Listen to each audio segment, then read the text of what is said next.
কলিজার টুকরা সন্তানটা আমার পেটের মধ্যে আসলো, সেদিন থেকে কোত্থেকে যেন আমার প্রতিটা ঘামের কোণা থেকে এত আচমকা চমৎকার ঘ্রাণ শুরু হয়ে যায়। আমি যেখানেই যাই, ঘাম যেই কাপড়ে লাগে, যেই জায়গাটাতে আমি হেঁটে যাই, ওই জায়গাটা দিয়ে আশ্চর্য রকমের সুঘ্রাণ ভরে যায়। বলে শুধু তা না আব্বাজান, আমি যখন নাকি কোনো পাথরের উপর দিয়ে হেঁটে যাই, ওই পাথরটা আর শক্ত থাকে না, তুলার মতো নরম হয়ে যায়। আল্লাহু আকবার। মদিনার নারীরা যখন পানি সংগ্রহ করতে যায়, মদিনার নারীরা অপেক্ষায় থাকে আমেনা কখন এই কূপের মধ্যে পানি নিতে আসবে। বলে কেন কেন তোমরা আমেনার অপেক্ষা কেন করো? ওই মদিনার মহিলারা ডাক দিয়া কয়, আমেনা যখন কূপের কাছটাতে আসে, আমরা তো কূপের ভিতরে বালতি ফালাইয়া তারপরে পানিটাকে উঠাইতে হয়, কিন্তু আমেনা যখন কূপের ধারে আসে, আমেনার জন্যে বালতি নিচে ফেলা লাগে না, ওই কূপের পানি আমেনাকে দেওয়ার জন্যে মুখে চলে আসে। এজন্য আমরা তখন পানিটা নিতে সহজ হয়। তাইলে নবীজির আগমনের আগের থেকেই আলোচনা, কথা বুঝেন নাই? আল্লাহর নবী কয় আনা দাওয়াতু ইব্রাহিম ওয়া বুশরা ঈসা, বলে উম্মতের দল, আমার আলোচনা কখন থেকে শুনতে চাও? কারণ আমার 500 বছর আগের নবী ছিল পয়গম্বর ঈসা, ওই ঈসা নবীও তো আমি নবীর সুসংবাদ দিয়ে গেছে। আল্লাহু আকবার। তাহলে আলোচনা নবীজির 500 বছর, কথা বুঝছেন না বুঝেন নাই? 500 বছর শুরু হয়ে গেছে। আল্লাহু আকবার।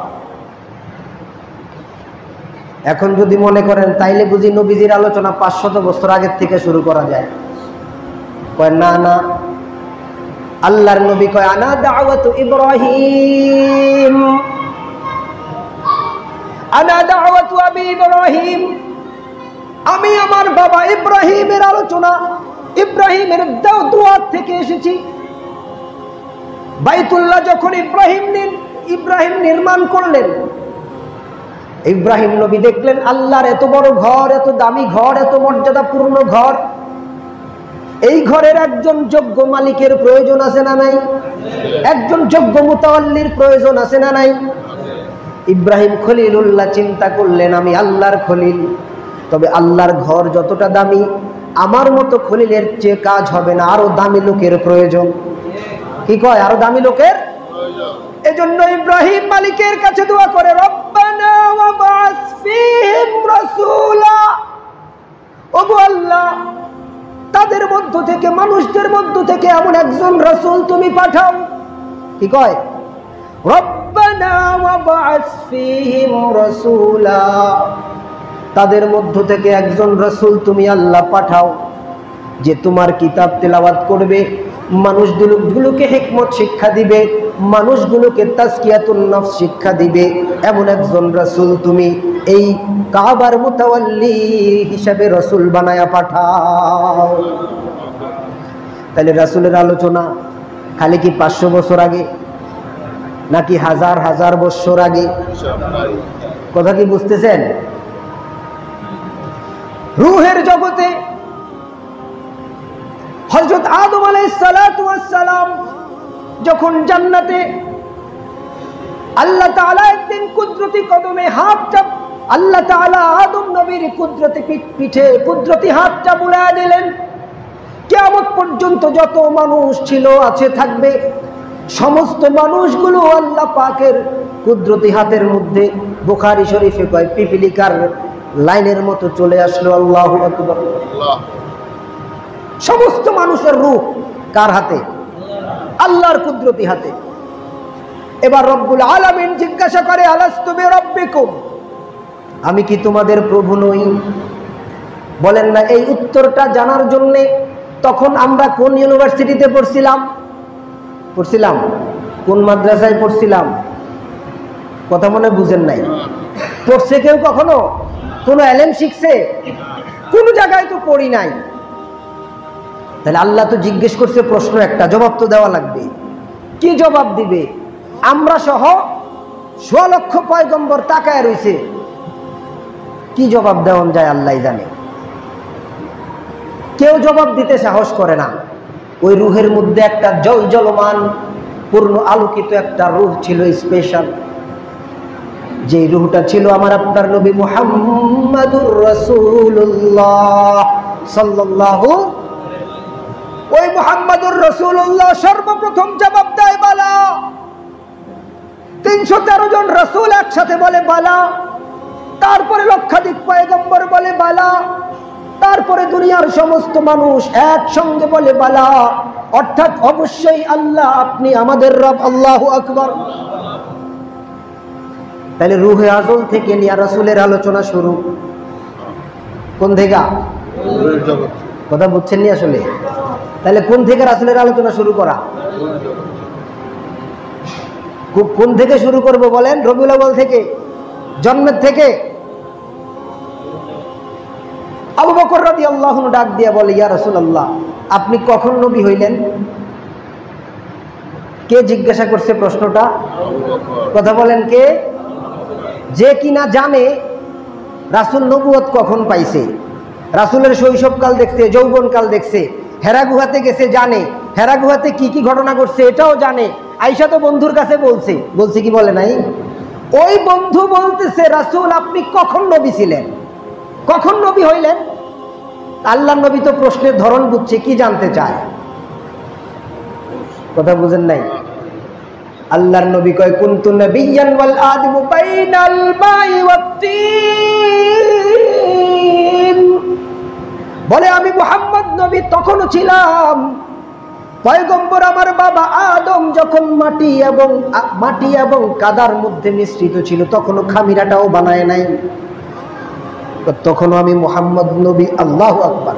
বাড়ি যাই কয়ে বলেন না, কি বলে? যখন আদম পানি এবং মাটিতে, তখনও কুনতু নাবিয়্যান, আমি আল্লাহর নবী, আমি আল্লাহর নবী ছিলাম। আল্লাহু আকবার। তাইলে রূহে আজলের আগে রাসূলের সৃষ্টিরও, আরে আদমের সৃষ্টিরও। তাইলে এবার রাসূলের আলোচনা শুরু কোনখান থেকে করা? তাইলে কথা কি বুঝে আসে? আদম একদিন আল্লাহকে ডাক দিয়া বলে, আল্লাহুম্মা, ওগো আল্লাহ, রহস্যটা জানতে চাই, সব তো আমারে জানাইলা, সব তো আমারে শিখাইলা। আল্লাহর দুনিয়াতে যত মানুষ আছে, সমস্ত মানুষের মধ্যে সবচেয়ে শিক্ষিত, সবচেয়ে বেশি ইলমওয়ালা আল্লাহর নবীর পরে হযরত আদম আলাইহিস সালাতু ওয়াস সালাম। আল্লাহ কোরআনে কয়, আল্লামাল আদামাল আসমাআ কুল্লাহা, আমি আমার বান্দা আদমকে সব কিছু শিখাইলাম। আল্লাহর দুনিয়াতে কতটা গাছ আছে, কোন গাছের কি নাম, কোন গাছের কি পরিচয়, কোন গাছের কি উপকার কি অপকার, সব শিখাইয়া দিলাম। আপনারা জানেননি দুনিয়াতে কয়টা গাছ? দুনিয়ার কথা বাদ দেন, বাংলাদেশে কয়টা গাছ আছে নাম জানেননি? হ্যাঁ? দুনিয়াতে কয়টা পাখি আছে? আমি আদমরে যত পাখি কিয়ামত পর্যন্ত আসবে সমস্ত পাখিগুলোর নাম জানাইছি, সমস্ত পাখিগুলোর পরিচয় শিখাইছি, সমস্ত পাখিগুলোর অভ্যাস জানাইছি, সমস্ত পাখিগুলোর বৈশিষ্ট্য জানাইছি। দুনিয়ার জমিনে কত মাছ আছে, কোন মাছের কি বৈশিষ্ট্য, কোন মাছের কি ক্ষতি, কোন মাছের কি উপকার, আমি তো জানাইছি। কোন পশুর কি পরিচয়, কোন পশুর কি স্বভাব, সব কিছু আমি আমার আদমরে শিখাইছি। আল্লাহ কয়, ওয়া আল্লামাল আদামাল আসমাআ কুল্লাহা, আমি আমার আদমকে সব। কথা বুঝছেন না? বুঝেন নাই? তাইলে আমাদের বাবা আদম কি শিক্ষিত না মূর্খ? হ্যাঁ? শিক্ষিত বাবার সন্তান হইলে আলাদা একটা গর্ববোধ করা লাগে না? কথা বুঝছেন না? বুঝেন নাই? আর ওই ছাগলের 3 নাম্বার বাচ্চাগুলো বুঝায় আমরা আদমের সন্তান না, আমরা বান্দরের সন্তান। ডারউইনের মতবাদ জানেন তো আপনারা? কি কয়?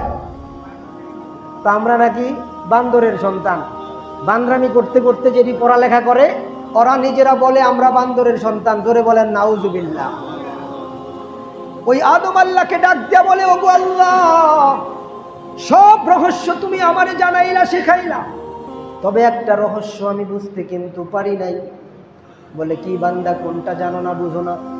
বলে ওগো আল্লাহ, জান্নাতে আমাকে বাসস্থান দিলা, যেই জান্নাতে আমি বাসস্থানে তোমার আরশে আজিমটাকেও দেখি, তবে এমন এক স্পেশাল কালিমা আরশে আজিমের মধ্যে লেখা, লা ইলাহা ইল্লাল্লাহ।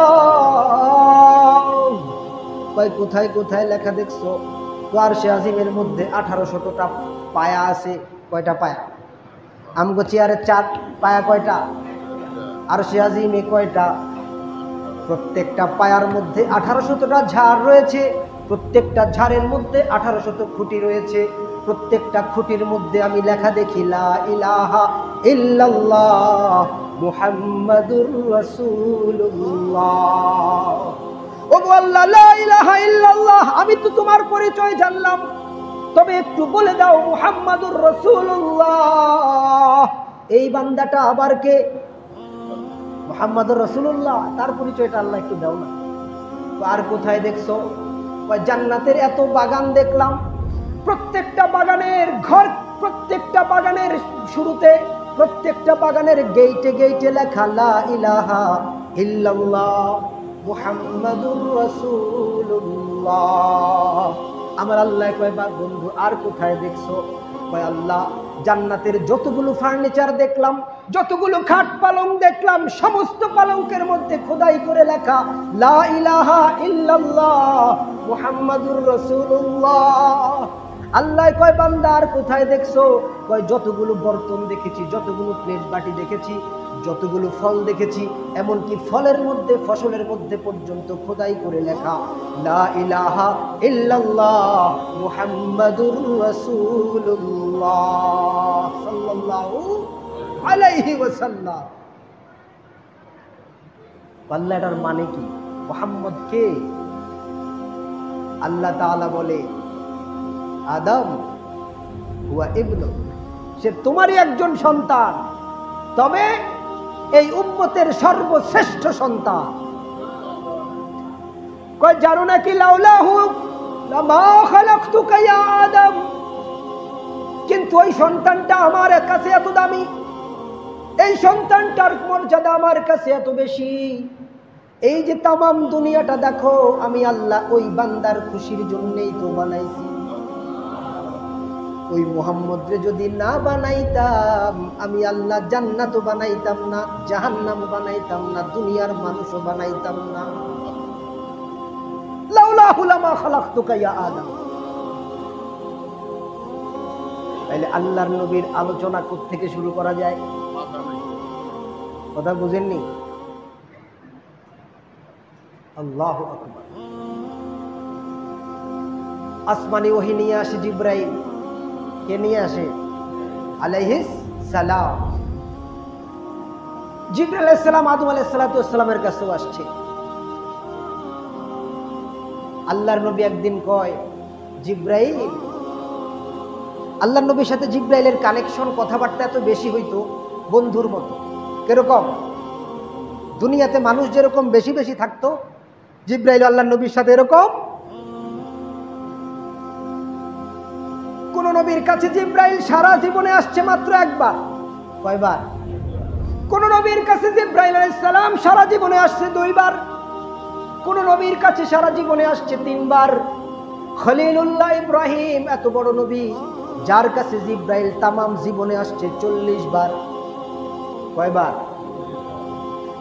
আল্লাহর নবী ছাড়া সবচেয়ে বেশি বার যেই নবীর কাছে জিবরাইল এসেছেন, তিনি হলেন হযরত মূসা আলাইহিস সালাতু ওয়াস সালাম, যার কাছে জিবরাইল স্বয়ং এসেছেন 400 বার। আর তামাম দুনিয়ার যত পয়গম্বর আছে, সমস্ত পয়গম্বরদের ব্যাপারে এরকম জিবরাইল আসা যাওয়া। আর আমার আপনার নবী মুহাম্মদের আরবি সাল্লাল্লাহু আলাইহি ওয়াসাল্লামের কাছে একাই জিবরাইল এসেছেন 24,000 বার। কয়বার? 24,000 বার।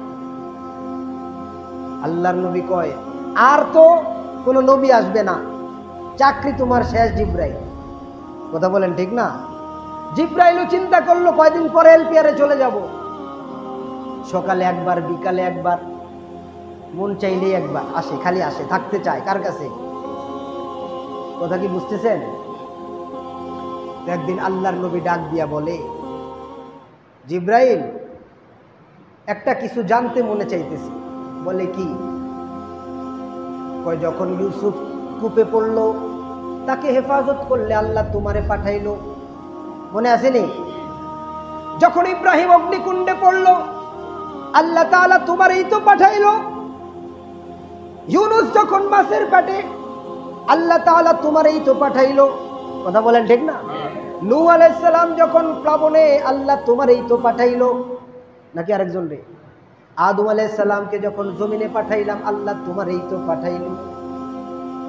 আসলে তাইলে তোমার বয়স কত? কি কয়? তাইলে তোমার বয়সটা কত একটু জানতে মনে চায়।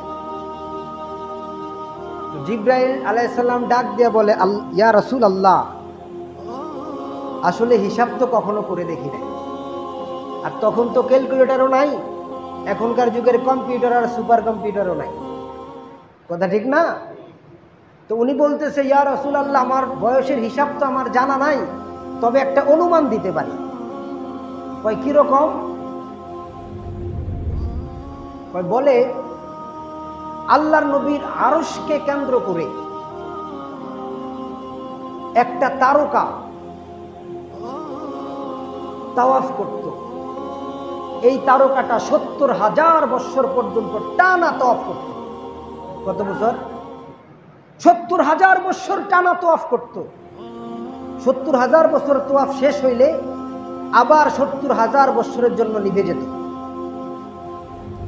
আবার ৭০,০০০ বছর পর ওই তারকা উদয় হইত, আবার ৭০,০০০ বছর পর্যন্ত তাওয়াফ করত, আবার ৭০,০০০ বছরের জন্য নিভে যাইত, আবার ৭০,০০০ বছরের পর উদিত হইয়া আবার ৭০,০০০ বছর পর্যন্ত তাওয়াফ করত।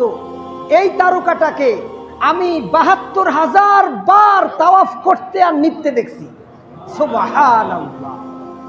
তাইলে এইবার চিন্তা করে দেখেন, আমার বয়স কত বিলিয়ন ট্রিলিয়ন কোটি কোটি বছর, আমার হিসাবে ধরে না।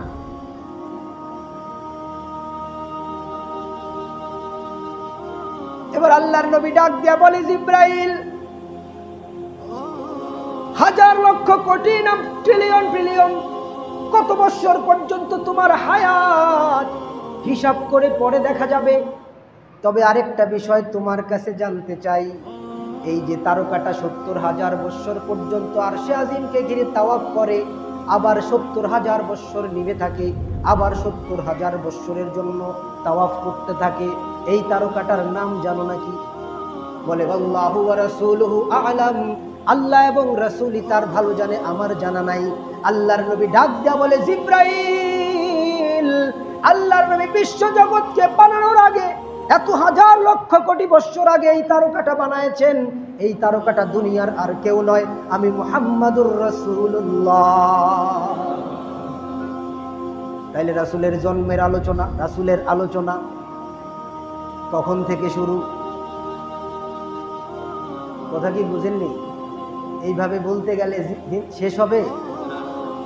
তাইলে একটা জায়গায় মোটামুটি স্কিপ করা লাগবে আমাদেরকে, নাকি বলেন? আল্লাহু আকবার।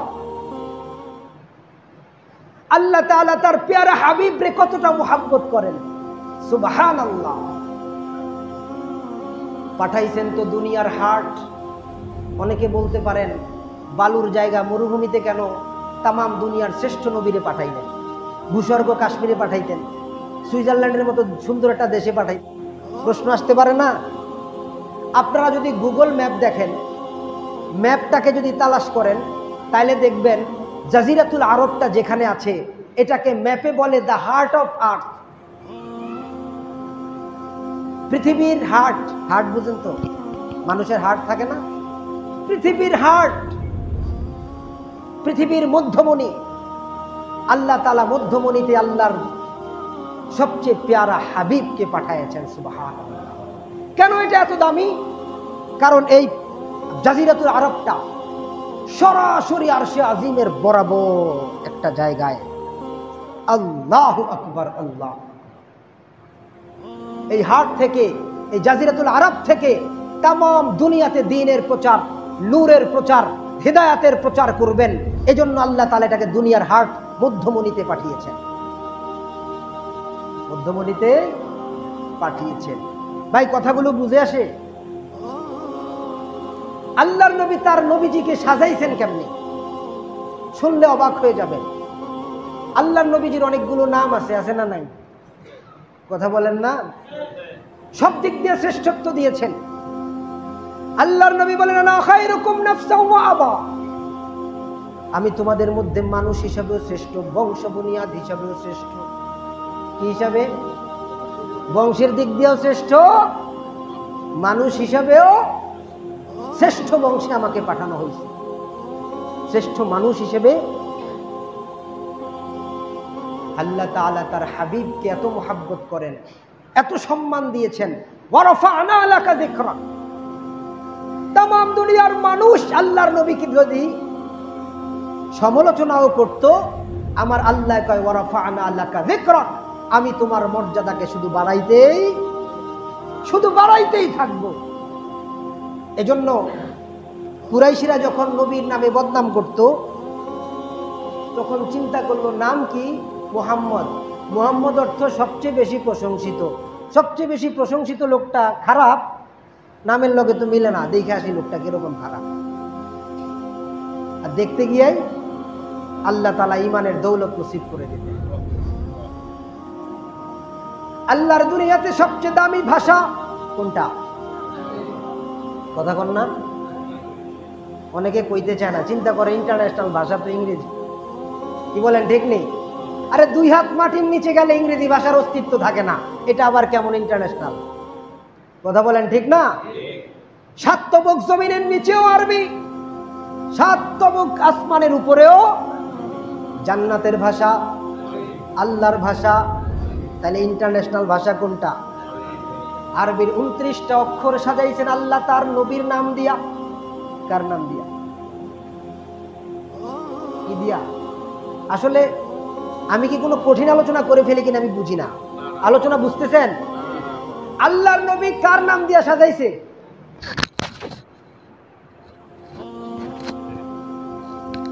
আল্লাহর নবীজির নাম দিয়া পুরো আরবি অক্ষরগুলোকে সাজাইছেন। কি সাজাইছে? আরবি অক্ষরগুলোকে সাজাইছে। সুবহানাল্লাহ। আপনারা আরবি অক্ষর পারেননি? আলিফ বা তা, হ্যাঁ, শুদ্ধ হোক আর অশুদ্ধ হোক, অক্ষরগুলো তো প্রায় সবাই চিনি, নাকি বলেন, ঠিক কিনা? যদি আলিফকে টান দেন আমার আল্লাহর নবী আহমদ, যদি বাকে টান দেন আমার নবী বাশির, যদি তাকে টান দেন আমার নবী তাকি, সবচেয়ে বড় মুত্তাকি, যদি সাকে টান দেন আমার নবী সাকিব, ধ্রুব তারা, যদি জিমকে টান দেন আমার নবী জামিল, সবচেয়ে সুন্দর, যদি খাকে টান দেন আমার নবী খাতামুন নবিয়্যিন, যদি দালকে টান দেন আমার নবী দাইয়ান ইলাল্লাহ, যদি দালকে টান দেন আমার নবী জাকি, সবচেয়ে মেধাবী, যদি রাকে টান দেন আমার নবী রাহমাতুল লিল আলামিন, যদি জাকে টান দেন আমার নবী জাইরুল জান্নাহ, দুনিয়াতে বসে জান্নাত জিয়ারত করেছেন, যদি সিনকে টান দেন আমার নবী সাকি কাউসার, আপনাদেরকে হাউজে কাউসার খাওয়াবেন, যদি শিনকে টান দেন আমার নবী শফিউল মুজনিবিন, গুনাহগারদেরকে সুপারিশ করে করে জান্নাতে নিবেন, যদি সাদকে টান দেন আমার নবী সফিউল্লাহ, যদি দাদকে টান দেন আমার নবী জামিন, আপনাদের জান্নাতের জামিন হবেন, তো যদি তাকে টান দেন আমার নবী তাহের, আমার নবী তাইয়্যিব, আমার নবী তাহা, আল্লাহর নবী সবচেয়ে পবিত্র, যদি জাহকে টান দেন আমার নবী জাহির লাইসাল বাতিন, আর যদি আইনকে টান দেন আমার নবী আলী, যদি আইনকে টান দেন আমার নবী আকিব, সমস্ত নবীদের সর্বশেষ নবী, সর্বশেষ, যদি গাইনকে টান দেন আমার নবী গুয়ুর, সবচেয়ে বড় আত্মমর্যাদাবান, যদি ফাকে টান দেন আমার নবী ফারিক বাইনাল হাক্কি ওয়াল বাতিল, হক বাতিলের মধ্যে চূড়ান্ত পার্থক্যকারী, হক বাতিলের, যদি কাফকে টান দেন আমার নবী কারিউল কোরআন, সর্বপ্রথম কোরআনের তেলাওয়াতকারী, যদি কাফকে টান দেন আমার নবী কাফিলুল উম্মাহ, উম্মতের কাফিল হবেন, যদি লামকে টান দেন আমার নবী লাঈমুশ শাইতান, হাসরের মাঠে শয়তানের সবচেয়ে বড় সমালোচনাকারী হবেন, যদি মিমকে টান দেন আমার নবী মুজাম্মিল, আমার নবী মুদ্দাসির, আমার নবী মুহাম্মদ, আমার নবী মাহমুদ, আমার নবী কি বলে, আমার নবী মাহি, আমার নবী মাহি, রব্বুল আলামিন বলেন আমার নবী মুস্তাফা সাল্লাল্লাহু আলাইহি ওয়াসাল্লাম। যদি নুনকে টান দেন আমার নবী নুন, আমার নবী নাযির, আমার নবী নবী। নুন তারপরে কি লাম মিম নুন। ওয়াও যদি ওয়াওকে টান দেন আমার নবী ওয়াকিলুল উম্মাহ। কিয়ামতের ময়দানে হাসরের মাঠে আদালতের মধ্যে উকিল হইয়া মুসলমানগুলোর গুনাহকে পারি দিয়ে আল্লাহর নবী আমাদেরকে পার করায়া দিবে। যদি হাকে টান দেন আমার নবী হাদি, যদি ইয়াকে টান দেন আমার আল্লাহ কত সুন্দর করে কয় ইয়াসিন, আল্লাহু আকবার। আরবি অক্ষর সাজাইছে কার নাম দিয়া? কথা বুঝছেন না বুঝেন নাই? আল্লাহু আকবার। ওই আল্লাহর নবীর প্রশংসা কয়টা বলা যায়? কয়টা বলা যাবে? কতগুলা বলবো? হ্যাঁ, আরেক দল বলে কয় তারা মিলাদ পড়ে না। মিলাদ তোমরা 4 টাকা দামের 5 টাকা দামের চটি বই পড়া যে মিলাদ পড়ো, আমরা কোরআন থেকে যদি মিলাদ শুরু করি কিয়ামত পর্যন্ত চলবে। সুবহানাল্লাহ। কথা বলেন ঠিক কিনা? জন্মের শুরুর আলোচনা যদি শুরু হয়, এখনো তো জন্মের শুরু আলোচনা শুরুই, কথা বলেন না, শুরু হয়েছে? শুরুই হয় নাই। আল্লাহর নবীকে আল্লাহ তাআলা কেমন বংশে পাঠাইছেন? কি বলছিলাম? কি বলছে? আনা খায়রুকুম নাফসান ওয়া আবা। আল্লাহর জমিনে যত দামি বংশ, আল্লাহর জমিনে যত দামি মাখলুক আছে, সবচেয়ে দামি মাখলুক যিনি মুহাম্মাদুর রাসূলুল্লাহ, সবচেয়ে দামি মাখলুক, সবচেয়ে দামি বংশে এসেছেন, সেই বংশের নাম কুরাইশ। বংশের নাম কি? আমার আপনার বংশ বুনিয়াদ এরকম হিস্টোরি নাই। আমরা বড়জোর বাপের নাম জানি, এর চেয়ে বেশি নাইলে দাদার নামটা জানি। যদি বলে দাদার বাপের নাম কি, অধিকাংশে কইতে পারবো না, হয়তো 2-1 জন বলতে পারবে। যদি বলা হয় দাদার বাপের নাম, বড় আব্বার আব্বার নাম কি, তখন সবাই কি নীরব হয়ে গেল। কথা বলেন ঠিক কিনা? কিন্তু আমার আল্লাহর নবীকে আল্লাহ তাআলা এমন ভাবে সম্মানিত করেছেন। ওয়ারাফা'না লাকা যিকরাক। আল্লাহ কয় বন্ধু তোমার ইজ্জতকে আমি চিরজীবন পর্যন্ত সমুন্নত করে রাখব।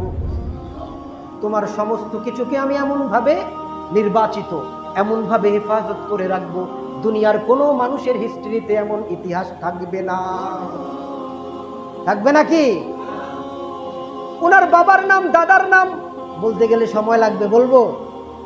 মুহাম্মদ, বাবাকে বিন আব্দুল্লাহ বিন আব্দুল মুত্তালিব বিন হাশিম বিন আব্দ মানাফ বিন কুসাই বিন কিলাব বিন মুর্রা বিন কাব বিন লুয়াই বিন গালিব বিন ফিহর বিন মালিক বিন নদর বিন কিনানা বিন খুজাইমা বিন মুদরিকা বিন ইলিয়াস বিন মুদর বিন নজার বিন আদনান বিন উদ বিন হুমাইসা বিন সালমান বিন আউস বিন বৌস বিন কমওয়াল বিন উবাই বিন আওয়াম বিন নাশিদ বিন হিজা বিন বলদাস বিন ইয়াদলাস বিন তাবিখ বিন জাহিম বিন নাহিশ বিন মাখি বিন ঈজ বিন আবকর বিন উবাইদ বিন আদ-দুআ বিন হামদান বিন সাম্বার বিন ইয়াসরব বিন ইয়াহজান বিন ইয়ালহাম বিন ইরআওয়া বিন ঈজ বিন যিশান বিন ঈসার বিন আফনাদ বিন ইহাম বিন মুকাসসর বিন নাহিস বিন জারাহ বিন সামি বিন মাজি বিন আওয়াজা বিন ইরাম বিন কায়দার বিন ইসমাঈল বিন ইব্রাহিম আলাইহিস সালাতু ওয়াস সালাম বিন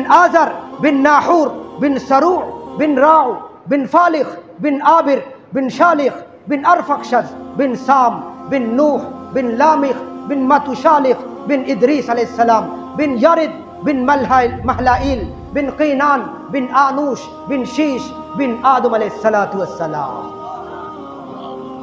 আল্লাহর নবীর এই বংশ পরিক্রমাকে আল্লাহ তাআলা কিয়ামত পর্যন্ত হেফাজত করে রেখেছেন। ওয়ারাফা'না লাকা যিকরাক। দুনিয়ার প্রান্তে প্রান্তে ইসলামের শত্রু, আল্লাহর নবীর শত্রু আছে না নাই?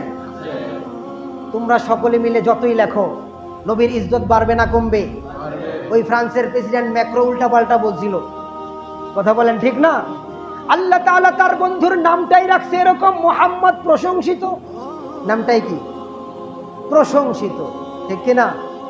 দুনিয়ার যেই প্রান্তে যে যেভাবেই বলুক না কেন, নবীজির নাম শুধু উজ্জ্বল হবে, সম্মান শুধু বাড়তেই। ওয়ারাফা'না লাকা যিকরাক। আল্লাহ কয় বন্ধু তোমার নাম শুধু বাড়তেই থাকবে, ইজ্জত শুধু বাড়তেই থাকবে। তো আল্লাহর নবীর ইজ্জতের কথা আমরা কি বলবো? এই নাপাক জবানে কি বলবো? এই অজ্ঞ মানুষগুলো কি বলবো? আমাদের মতো জাহেলরা কি বলবো, যার প্রশংসা করে আমার আল্লাহ তাআলা? ওয়া ইন্নাকা লাআলা খুলুকিন আযীম। কে কয়? ওয়া ইন্নাকা লাআলা খুলুকিন আযীম। বন্ধু, তোমাকে আমি সর্বোত্তম চরিত্র দান করে দিয়েছি। প্রশংসা কে করে? ওয়া ইন্না লাকা লাআজরান গায়রা মামনুন। কি হুজুর আছে না নাই? আল্লাহু আকবার। প্রশংসা করে কে? আল্লাহর নবী কেমনে প্রশংসা করে? আল্লাহর নবীজির প্রশংসা স্বয়ং আল্লাহ কেমনে করে? এগুলো নিয়ে আলোচনা করলে আসলে আমাকে কমপক্ষে 1 বছর টানা সময় দেওয়া লাগবে। আমাদের মতো নাখান্দা কাউকে যদি দেন, তাইলে আল্লাহর নবীজির আলোচনা শেষ হবে? শেষ হবে? এবার যদি বলি হুজুর মিলাদের কথা করেন, মিলাদের আলোচনা করেন, মিলাদ কায়েম করেন, তো ভাই মিলাদ মানে কি? ভাই কথা কি বুঝতেছেন? মিলাদের অর্থ যদি মিমে মাসদারি হয় তাহলে অর্থ হবে জন্ম। নবীজির জন্ম নিয়ে আলোচনা করব। বলেন তো দেখি, নবীজির জন্মের উপরে আমল করা যাবে? কথা বুঝেন নাই? নবীজির জন্ম হওয়ার সময় মায়ের পেটে কোনো ব্যথা লাগে নাই, গর্ভে থাকাকালীন মা অনুভব করে নাই। মায়ের গর্ভে যখন ছিলেন মায়ের শরীর থেকে মেশক আম্বরের গান বের হইত। কথা বুঝেন কিনা? ওই যে মায়ের গর্ভে থাকাকালীন আমেনা পাথরে পা দিলে পাথর তুলার মতো নরম হয়ে যাইত। তাইলে এর উপরে কি আমার পক্ষে আপনার পক্ষে আমল করা সম্ভব? আমি মায়ের পেটে থাকলে কি মায়ের এরকম ঘটবে? কথা বুঝেন নাই? আমি মায়ের পেটে থাকলে প্রসবের সময় কি যন্ত্রণা হবে না? আল্লাহর নবী যখন দুনিয়াতে আসেন সিজদারত অবস্থায় এসেছেন। আমার আপনার বাচ্চাগুলো এভাবে আসবে? কথা বুঝেন নাই? আল্লাহর নবী নার কাটা অবস্থায় এসেছেন, আমরা সেভাবে আসব? আল্লাহর নবী দুনিয়া পেটের থেকে ধোয়া অবস্থায় পরিষ্কার পরিচ্ছন্ন অবস্থায় এসেছেন, আমরা কি সেভাবে আসব? এই আলোচনা পরে হবে ইনশাআল্লাহ। তো কথা বলার উদ্দেশ্য হচ্ছে, এই যে সমস্ত আলোচনাগুলো করলাম, এই আলোচনাগুলো শুনলাম তো নফল ইবাদতের সওয়াব হইল। বলেন না কিসের সওয়াব? নফল ইবাদতের। এবার বলেন তো দেখি, হুজুররা আছেন আপনারাও বললেন, ফরজ না পইরা নফল পড়লে কি সওয়াব হবে? কথা বলেন, সওয়াব হবে? আপনার নামাজের খবর নাই, চেহারায় নবীজির সুন্নতের খবর নাই, আপনার পরিবারে নবীজির সুন্নত নাই, পরিবারে সুন্নত নাই, ব্যবসা বাণিজ্যে সুন্নত নাই, রাজনীতিতে সুন্নত নাই, বিবাহ শাদীতে সুন্নত নাই, কোনো কাজে কর্মে সুন্নত নাই, কিন্তু 12ই রবিউল আউয়াল আসলে জিলাপি খাওয়ার লোভে আশিকে রাসূল দাবি করলেন, আর আপনি নফল সওয়াবের আশা করলেন, কাজ হবে নাকি? তাহলে নফলের সওয়াব পাইতে যদি চান, ফরজ ঠিক করা লাগবে কি লাগবে না? নামাজ ঠিক করা লাগবে কি লাগবে না? ঈমান ঠিক করা লাগবে কি লাগবে না? না, এবার তো আওয়াজ বাইরে না, চিন্তা করে এই জায়গায় কি আটকায় যায়নি আবার? কি বলেন, ঠিক না? মায়ের কমলা খাইতে মনে চাইছে, ছেলেরে বলছে বাবা একটা কমলা খাইতে মন চাইতেছে, একটা হইলেই চলবে। ছেলে চিন্তা করছে, রাত্রেবেলায় মা কইছে কেমনে না দেই, তাড়াতাড়ি বাজারে চলে গেছে, যা বলে ভাই একটা কমলা দেন, একবারে সকাল সকাল দোকান খুলছে মাত্র, একটা কমলা দেন। ভাই কমলা তো একটা বিক্রি হয় না, কমলা হয়তো হালি নিতে হবে, নাহলে ডজন নিতে হবে। আচ্ছা একটা তো বিক্রি হয় না, তাইলে হালি, হালি কত? বলে হালি 50 টাকা। আচ্ছা না ভাই বেশি হয়ে যায়, 30 টাকা দিব। না ভাই আমি আপনি আবার প্রথম কাস্টমার, বনি করবো আপনারা দিয়া, বুলাবুলি করেন না, আমি বেশি চাই নাই, যা বলছি তাই দেন। তো বলে না ভাই আমি 30 টাকার বেশি দিব না। দোকানদারও বলে আমি যা বলছি তার চেয়ে কমে দিতে পারবো না। তো যাক বুলাবুলি চলতেছে অনেকক্ষণ লাগা, দেখছি যে কেনা বেচাটা হচ্ছে না। এমত অবস্থায় দোকানদার লক্ষ্য করে দেখলো আশেপাশের দোকান খোলা শুরু হয়েছে, এখন যদি এই কাস্টমার চলে যায় তাইলে আমার প্রথম কাস্টমার চলে যাবে, এটা হয়তো হবে আমার সারাদিনের ব্যবসায় একটা খারাপ প্রভাব পড়তে পারে, তার ধারণা। সে ডাক দিয়ে কয় ভাই কাস্টমারটা ছাড়তে চায় না, 50 টাকাই নিব, তবে যদি এই 4টা নাও লগে আরেকটা ফ্রি দিব। লবে কয়টা ফ্রি দিব? তো সে মনে মনে কয় একটাই তো চাইছিলাম। মনে মনে কি কয়? একটাই তো চাইছিলাম, চারটার কাম কি? তো যেটা ফ্রি দিবে এটাই দিয়ে হলাও। বলেন তো ওই একটা কি তাকে যদি বলে তাকে কি দিবে নাকি লাঠি নিবে? ঠিক এমনি ভাবে যারা সারাদিন নামাজ পড়লো না, রোজা রাখলো না, নবীর সুন্নত পালন করলো না, কিন্তু মিলাদুন নবীর মিলাদ পড়ে নফল কামাইতে চাইলো, তাদের হালাতটাও হইল ওই কমলাওয়ালার মতো হবে। এই কথা কি বুঝে আসে? এজন্য শুধু শুধু আমরা নফল নয়, শুধু এই মিলাদের মধ্যে আবেগ দেখাইব নয়, আমরা নবীজির সুন্নতগুলো যেন আমার জীবনে ফিট হয়ে যায়, আল্লাহ তাআলা যেন আমাদেরকে এইভাবে কবুল করে নেন। সকলে আমরা এভাবে চেষ্টা করবো তো ইনশাআল্লাহ। আল্লাহ তাআলা যেন এত বড় নবী, এত বড় পয়গম্বরের উম্মত বানাইছেন, এত বড় নবীর উম্মত হিসেবে কবুল করছেন, কিয়ামতের ময়দানেও যেন এত দামি নবীর দামি উম্মত হিসেবে দাঁড়াইতে পারি, আল্লাহ তাআলা যেন তৌফিক দান করেন। ওয়া আখিরু দাওয়ানা আলহামদুলিল্লাহ।